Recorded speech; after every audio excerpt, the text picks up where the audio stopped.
Salut à tous et bienvenue dans notre actualité du jour. Aujourd'hui, nous parlerons des dernières infos du FC Barcelone, du Real Madrid et bien d'autres actualités palpitantes. La Supercoupe d'Espagne se jouera à Jeddah. Le 8 janvier 2025, le Real Madrid affrontera Majorque et le FC Barcelone défiera l'Athletic Bilbao le 9 janvier. Les vainqueurs de ces deux rencontres se retrouveront en finale le 12 janvier. Lors de la dernière édition, Madrid avait infligé une lourde défaite au Barça en finale. Espérons que cette année, les Blaugrana lavent cet affront. Mais attention, avant de parler de revanche, chaque équipe devra d'abord remporter son match.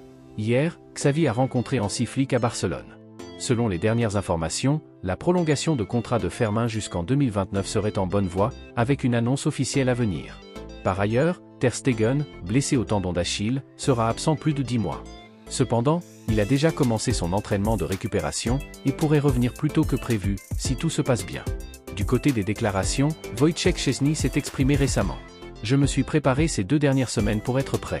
Que je joue ou non, c'est à l'entraîneur de décider, mais mentalement, je suis déjà prêt. Chaque match est un test, et le Barça reste une grande équipe au niveau européen.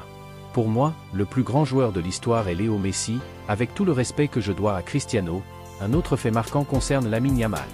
Lors d'un discours, Joan Laporta a révélé qu'un club avait proposé 250 millions d'euros pour le jeune talent, offre qu'il a refusée. Selon certaines rumeurs, ce serait le PSG, toujours à la recherche du successeur idéal pour Kylian Mbappé, qui aurait fait cette offre. Recruter Lamine Yamal serait un rêve pour le club parisien, qui vise toujours la Ligue des Champions. Laporta s'est également exprimé sur Marc Guiu et le Camp Nou. Tout joueur qui veut quitter le Barça est libre de le faire. Mais il n'y a pas de meilleur endroit que le Barça, et ils s'en rendront compte plus tard. Quant au Camp Nou, il deviendra le plus grand stade d'Europe avec une capacité d'environ 105 000 places. Nous y retournerons début 2025. En parlant de récompenses, Lamine Yamal et Pau Cubarsí sont finalistes pour le Golden Boy 2024.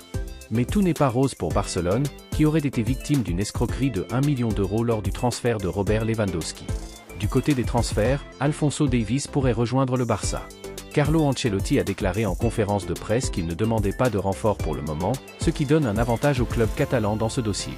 Ancelotti a aussi ajouté que Trent Alexander-Arnold ne rejoindra pas le Real. Le Real Madrid s'est d'ailleurs entraîné en vue de son match contre le Celta Vigo. Voici les joueurs convoqués. Et selon Ancelotti, nous sommes désolés pour Carvajal, mais il restera avec nous pour nous soutenir. Rodrigo et Valverde doivent encore être évalués, mais tous les autres se portent bien. Kylian Mbappé est en excellente forme après sa pause internationale. Je n'ai pas demandé de nouvelles recrues en janvier car l'année dernière nous avons bien géré la situation. La même chose se produira cette année. Recruter un joueur qui sera bon pour le Real Madrid n'est pas facile. Pour le moment, nous n'y pensons pas. Enfin, Madrid travaille pour devenir la ville hôte de la finale de la Coupe du Monde 2030. Pour finir, un coup de chapeau à Lionel Messi, qui a reçu le prix Marca du joueur le plus titré de tous les temps. Bravo à lui. D'autre part, Luis Enrique a prolongé son contrat avec le PSG jusqu'en 2027. Et avant de clore cet épisode, voici à quoi ressemble le nouveau trophée de la Ligue 1.